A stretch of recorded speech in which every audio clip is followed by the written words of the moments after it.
Executive Summary. Since 1920, at least 55 hyperinflation events have taken place, destroying savings and creating economic hardship. Such events generally result from the mismanagement of financial systems and the economy by central governments. Bitcoin offers the world an alternative, a sound monetary system outside the control of governments and central banks. Particularly for the billions of people in less fortunate economic circumstances, Bitcoin represents a major breakthrough. It offers workers and savers a means to protect themselves from inflation by storing their wealth in a medium that is independent of central banks and resistant to government expropriation. Bitcoin has been adopted by over 100 million individuals worldwide over its short lifetime, with elevated adoption in countries with high inflation, onerous capital controls, a weak respect for property rights, or poor governance.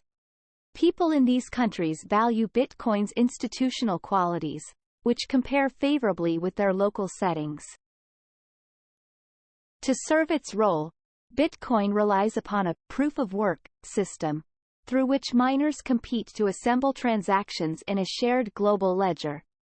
This process is the primary driver of Bitcoin's energy costs and associated carbon emissions, which can be considered in the context of the energy costs of other technologies that have improved our quality of life, such as heating, air conditioning, washing machines, and tumble dryers. We estimate that Bitcoin consumed 62 terawatt-hours of electricity in 2020, which resulted in 33 million tons of carbon dioxide emissions, insignificant in global terms, representing just 0.04% of global primary energy consumption and 0.1% of global carbon emissions.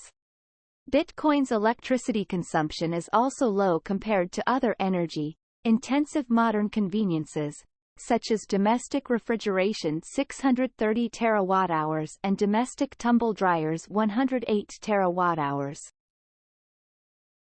If demand for Bitcoin continues to increase, its price will continue to rise, encouraging Bitcoin miners to expend more energy to complete blocks, because they are rewarded in Bitcoin.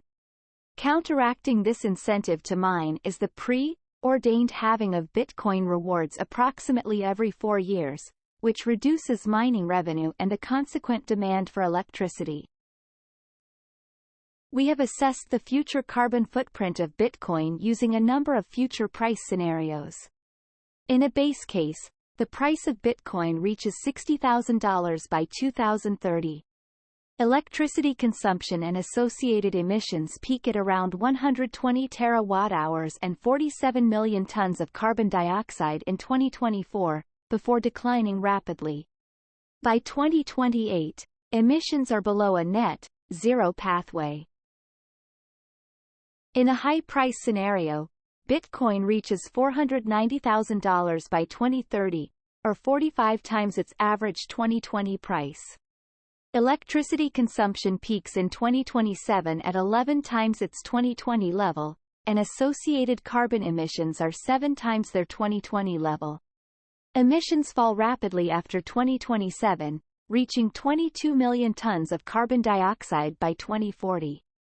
Even at the peak of the high-price scenario, Bitcoin's emissions only account for 0.9% of global carbon emissions. By providing a sound new monetary system, independent of government, Bitcoin can provide value to billions of people. This far outweighs its associated energy requirements. Moreover, many miners are increasingly focused on minimizing the carbon emissions associated with their activities by purchasing offsets, procuring renewable energy, favoring locations with renewable energy, and using otherwise wasted energy, such as curtailed hydropower and flared gas.